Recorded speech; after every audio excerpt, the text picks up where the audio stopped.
Subscribe பண்ணாதவங்க subscribe பண்ணுங்க. அப்படியே பக்கத்துல இருக்க பெல் ஐகானையும் பிரஸ் பண்ணுங்க. கன்னிராசி நண்பர்களே, வரக்கூடிய ஆடி மாசத்துல உங்களுக்கு எந்த மாதிரியான பலன்கள் கிடைக்க போகுது அப்படிங்கிறது தான் இந்த பதிவுல நம்ம பார்க்க போறோம். பொதுவா கிரகநிலைகள் எல்லாமே ஒரு ராசிக்கு நல்லா இருக்கு அப்படின்னா அது உங்களுடைய ராசி தான்.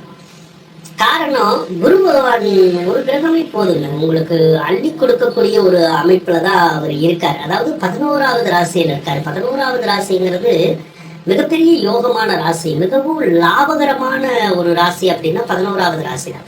அப்ப 11வது ராசியில எந்த கிரகங்கள் இருந்தாலுமே நன்மை செய்யும். அதுல குரு போன்ற கிரகங்கள் இருந்தா நமக்கு சொல்லணுங்கிற ஒரு அவசியமே இல்லை. அதிகமான நன்மைகளை அவர் கொடுப்பார் பார்த்துருக்கீங்க. அப்ப நல்ல யோகங்களை வாரி வழங்கக்கூடிய ஒரு அமைப்புல தான் அவர் இருக்கார்.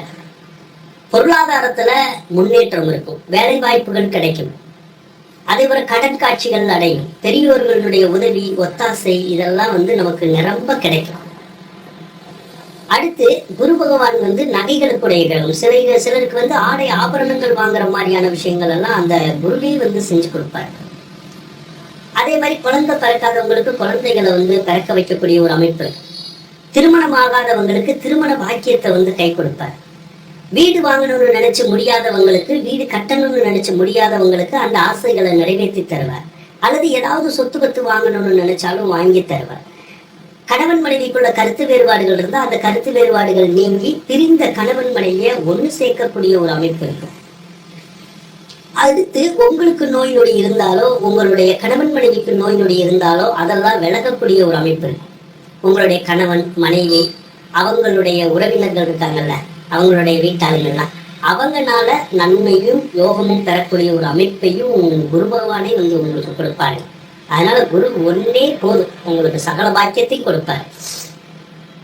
அடுத்து சுக்கிர பகவான் உங்களுக்கு பணத்தை கொடுக்குறவர் அவர் தான். ஸோ சுக்கிரன் எப்பெல்லாம் நல்லா இருக்காரோ அப்போ பூரா நமக்கு பணவரவு ரொம்பவே நல்லா இருக்கும். இப்போ உதாரணம், அவர் எந்த வழியில பணம் கொடுப்பாருன்னா எந்த வழியில வேணாலும் பணம் கொடுப்பாரு. பொதுவா வேலை இல்லாதவங்களுக்கு வேலை கிடைச்சி பணம் வரும், வேலை இருந்தா பதவி உயர்வு சம்பள உயர்வு வந்துடும், எங்கேயாவது போய் கடன் கேட்டாலும் கிடைக்கும், அல்லது நம்ம கொடுத்து வச்சிருக்க பணம் இது வரைக்கும் வரல அப்படின்னா இப்ப வரக்கூடிய யோகங்கள் இருக்கும். அதனால எந்த வகையில வேணாலும் வரலாம். சிலருக்கெல்லாம் சொத்துக்கள் இருக்கும், அந்த சொத்துக்களை வித்து கூட பணம் பண்ணக்கூடிய ஒரு அமைப்புகளை கூட அந்த சுக்கிரன் தான் கொடுப்பாரு.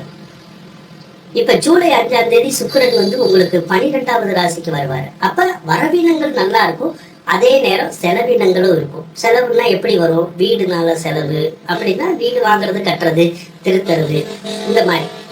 ஒரு சிலருக்கு மட்டும் வீடை விற்கிற மாதிரி கூட வரலாம், அதனால கூட காசு கிடைக்கலாம். சரிங்களா? அடுத்து வாகனங்கள் வாங்கக்கூடிய அமைப்பு, ஆடைகள் வாங்கக்கூடிய அமைப்பு, ஆபரணங்கள் வாங்குறது, எலக்ட்ரானிக் பொருள்கள் வாங்குறது, அந்த வகையில எல்லாம் செலவுகளை கொடுப்பார். அதே நேரத்துல சிலருக்கு மட்டும் ஏதாவது காய்ச்சல் சளி அந்த மாதிரிலாம் வருது இல்ல, அந்த மாதிரி ஏதாவது உடல் உபாதைகளுக்காக ஒரு சிலர் செலவு பண்ற மாதிரியான ஒரு விஷயத்த மட்டும் செய்வார். ஆனா பொருளாதாரம் அப்படிங்கிறது இந்த மாசம் ரொம்ப நல்லா இருக்கும். பண கஷ்டம் அப்படிங்கிறது இருக்காது. தேவைக்கேற்ற பணம் கண்டிப்பா உங்களுக்கு வந்துடும். அடுத்து சூரியன் உங்களுக்கு 10வது ராசியில் இருக்கு. இது நல்லதுதான். அதாவது 12ஆம் அதிபதி 10ல இருக்கு. 12ஆம் அதிபதி 10ல இருந்தா சிலருக்கு வேலை மாற்றங்கள் ஏற்படும். வேலை மாற்றங்கள் ஏற்படுற மாதிரி நீங்க தெரிஞ்சா மாத்திக்கிங்க, அதுதான் நல்லது. அதே மாதிரி ஒரு சிலருக்கு தொழில் பண்ணணும், புதுசா நாங்க பிசினஸ் தொடங்கணும் அப்படிங்கிற எண்ணங்கள் வரும். அப்படி பண்ணணும்னா தாராளமா பண்ணிக்கலாம். ஒரு சிலருக்கு அரசாங்க உத்தியோகம் கிடைக்கும், அல்லது அரசியல்ல பட்டம் பதவிகள் கிடைக்கக்கூடிய ஒரு அமைப்பு இருக்கு.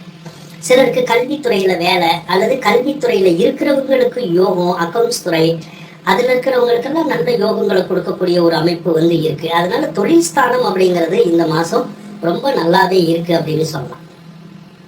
சிலருக்கு அரசாங்க சம்பந்தப்பட்ட உதவிகள்லாம் கிடைக்கும். இப்ப அரசாங்கத்தை போய் நம்ம ஏதோ ஒரு காரியம் செய்யணும், வாங்கணும், உதவிகள் பெறணும், ஒரு சர்டிபிகேட்ஸ் எல்லாம் வாங்கணும், அந்த மாதிரிலாம் அதுக்கெல்லாம் உகந்த காலம் தான். நீங்க முயற்சி பண்ணலாம். அடுத்து இப்ப செவ்வாய் பகவானை மட்டும் எடுத்துக்குவோம். செவ்வாய் பகவான் அஷ்டமஸ்தானத்துல இருக்காரு. பொதுவா அஷ்டமஸ்தானம் எப்பயுமே வலிமை பெறப்படாது. அஷ்டமஸ்தானம் வலிமை வரும்போது நமக்கு நிறைய தடை தாமதம் நிறைய இருக்கும். அப்ப எந்த ஒரு காரியத்தை செஞ்சாலும் அதுல ஒரு தடை இருக்கும், ஒரு தாமதம் இருந்துகிட்டே இருக்கும். அதாவது நீண்ட காலத்துல நடக்கிற மாதிரியான விஷயங்கள் நடக்கும். அதாவது ஒரு குறுகிய காலத்துல ஒரு காரியத்தை நம்ம செய்து முடிக்கணும்னு நினைச்சா அந்த குறுகிய காலத்துல செய்ய முடியாது, கொஞ்சம் டைம் எடுத்து நடக்கும். அதை தான் தாமதம் அப்படிங்கிறோம். அது வந்து இப்ப இருக்கதான் செய்யுது. அது எவ்வளவு நாளைக்கு இருக்கும் அப்படின்னா ஜூன் 19 வரைக்கும் வந்து அந்த மாதிரி இருக்கும். அதே மாதிரி இந்த அஷ்டமஸ்தானத்துல செவ்வாய் இருக்கிறது, இப்ப செவ்வாய் தோஷம் பண்ணா செவ்வாய் தோஷம் தான்.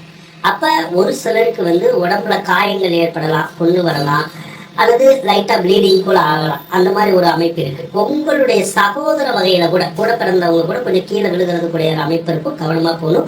அதே மாதிரி ஒரு சிலருக்கு மட்டும் சொத்து பத்து வகையில பிரச்சனை வரலாம். ஒரு சிலருக்கு உடம்பு சரியில்லாம போறது, இல்லைன்னா வம்பு வழக்குகள் கூட லைட்டா வரலாம். சரிங்களா? இது செவ்வாய் தோஷம்னாலே அந்த மாதிரி தான் செய்யும். ஒரு சிலருக்கு பார்த்தீங்கன்னா இந்த ப்ரெஷர் மாதிரியான நோய் நொடி இருந்துச்சுன்னா அந்த ப்ரெஷரை கூட்டி விட்டுரும். ப்ரெஷர் கண்ட்ரோல் ஆகாது. அந்த மாதிரி நோய் இருக்கிறவங்களுக்கு மட்டும். இதுவும் அந்த ஜூன் 19 வரைக்கும் தான். அதுக்கப்புறம் அஷ்டமஸ்தானத்துல இருந்து செவ்வாய் விலகிடும். அப்ப அந்த செவ்வாய் தோஷங்கிறது அதுக்கப்புறம் வந்து வேலை பார்க்காது. உங்களுக்கு ரொம்ப நல்லா இருக்கு, நல்ல யோகத்தை வந்து கண்டிப்பா கொடுக்கும். இப்ப 7வது இடத்துல சனி இருக்கு. இது நல்லதா அப்படின்னு கேட்டீங்கன்னா நல்லதுடா. எதுக்கு நல்லதுன்னா, இந்த திருமண பாக்கியம் கிடைக்காதவங்களுக்கு திருமண பாக்கியத்தை கொடுக்கும். அதே மாதிரி லவ் பண்ண முடியாதவங்களுக்கு அந்த லவ் எல்லாம் கொடுக்கும். பிரேக்கப் ஆனவங்களுக்கு மறுபடியும் கூட சேர்த்து வைக்கிற மாதிரியான ஒரு வேலைகளை வந்து அந்த சனி செய்வார். அந்த விஷயத்துக்கு நல்லது. ஆனா அதை நம்ம வந்து கண்டச்சனின்னு சொல்லணும். அப்ப அந்த கண்டச்சனிங்கிறது என்ன பண்ணும்னா, பொதுவா வண்டி வாகனத்துல நம்மளை கீழே தள்ளி விட்டுரும். அதை தான் நம்ம கண்டச்சனி அப்படின்னு சொல்லுவோம். பொதுவா இந்த 2 வீலர் ஓட்டுறோம்ல, இருசக்கர வாகனங்கள் நம்ம ஓட்டுற போது அது வந்து விபத்துக்களுக்குள்ளாகிறதுக்குடைய வாய்ப்புகள் இருக்கும். அதனால நீங்க இந்த இருசக்கர வாகனங்கள் ஓட்டுனீங்கன்னா ஸ்பீடை குறைச்சி ஓட்டுங்க, மெதுவா ஓட்டுங்க, தவறாம ஹெல்மெட் போட்டு ஓட்டுங்க. இதுதான் உங்க வந்து இந்த காலத்துல வந்து கொஞ்சம் பாதுகாப்பா வந்து உங்களுக்கு இருக்கும். இதை ஒண்ணு செஞ்சாலே வாகன விபத்துக்கள் வந்தாலும் நமக்கு பெரிய அளவுல பாதிப்புகள் இருக்காது. அடுத்து ராகு பகவான் எடுத்துக்கோ. ராகு பகவான் 6வது ராசியில தான் இருக்காரு. ராகு 6வது ராசியில இருந்தா ஒரு சிலருக்கு இந்த வயிறு தொடர்பான பிரச்சனைகள் வந்து வரலாம். ஒரு சிலருக்கு வயிற்று வலி வர்றது, அந்த குடல் இறக்கம் அப்படின்னு சொல்லுவோம்ல, அது அல்சர் மாதிரியான விஷயங்கள், அதே மாதிரி செரிமான கோளாறுன்னு சொல்லுவோம். ஸோ இந்த மாதிரி ஏதாவது ஒரு சில தொந்தரவுகள் வரக்கூடிய ஒரு அம்சம் வந்து கொஞ்சம் இருக்கதான் செய்யுது. அதே நேரத்துல இப்போதைக்கு கேது வந்து சுயசாரம் பெறும். கேது சுயசாரம் பெற்றா உடம்புல வந்து இந்த கொப்பளங்கள் வருதுல்ல, அக்னி சம்பந்தப்பட்ட தொந்தரவு, ஒரு சிலருக்கு இந்த புண்ணு வர்றது, கொப்பளம் வர்றது, அந்த மாதிரி கொஞ்சம் வர்றதுக்குடைய ஒரு அமைப்புகள் கூட இருக்கு இப்ப இந்த மாசத்துல. எது எப்படினாலும் சரிங்க, குரு பகவான் அம்சமா இருக்காரு. குரு பகவான் அம்சமா இருந்தாலே அத்தனை காரியமுமே நமக்கு நன்மையில தான் முடியும். ஒரு சில நோய் நொடி வரும், தடங்கள் வரும், தாமதம் வரும் அப்படின்னு நான் சொன்னா கூட மிகப்பெரிய கெடுபலன்கள்லாம் வராது. வரும், ஒரு பேரளவுக்கு அந்த தடை தாமதம்லாம் வந்துட்டு அது விலகி. ஏன்னா உங்களுக்கு நிறைய பேருக்கு உதவிகள் கிடைக்கணுன்றதுல, பெரியோர்களுடைய உதவி கிடைக்கும் அப்படின்னா என்ன அர்த்தம்? வயசுக்கு மீறினவங்களுடைய உதவி, அதே மாதிரி இந்த சாமி பார்க்குறவங்க, ஜாதகம் பார்க்குறவங்க, கோயில் சம்பந்தப்பட்ட தொடர்புல இருக்காங்கல்ல, அவங்க ஞானிகள், சித்தர்கள், தெய்வம், இதெல்லாம் வந்து உதவி செய்யும். தக்க துணையா வந்து இந்த மாசத்துல இருக்கும் உங்களுக்கு. அதுதான் அந்த உதவிகள் கிடைக்கும் அப்படின்னு சொல்றது, பெரியவர்களுடைய உதவின்னு சொல்லி.